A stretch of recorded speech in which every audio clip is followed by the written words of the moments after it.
ധ്വനിയെ കണ്ട ഇത്ര സങ്കടമുള്ള ആളെന്ന് തോന്നില്ലല്ലോ. നമ്മുടെ ഈ മെയിൻ സങ്കടങ്ങളുണ്ടല്ലോ പ്രശ്നം, അതായത് നമുക്ക് ഒത്തിരി ഇഷ്ടമുള്ള ഒരാള് ഇല്ലാതാവുമ്പോ നമ്മളെ പൊതിയുന്ന ഒരു ടൈപ്പ് സങ്കടമുണ്ട്. ഒരു 6 മാസം കഴിഞ്ഞാൽ നമുക്കത് ശീലം വലിയ യൂസ്ഡ് വരും. പിന്നെ ഡെയിലി കയറേണ്ട ആവശ്യമൊന്നുമില്ല.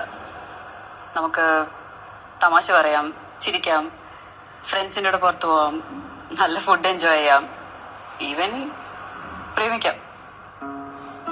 നമ്മളെ ബുദ്ധിമുട്ടിക്കാതെ ആ സങ്കടം ഇങ്ങനെ ഉള്ളിൽ തന്നെ കിടക്കും.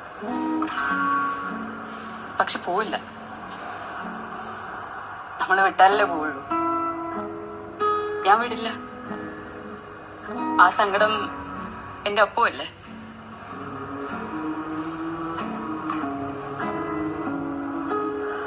ചിലപ്പോ എല്ലാരും പറയുന്നത് തന്നെ ആയിരിക്കും ശരി. പാവം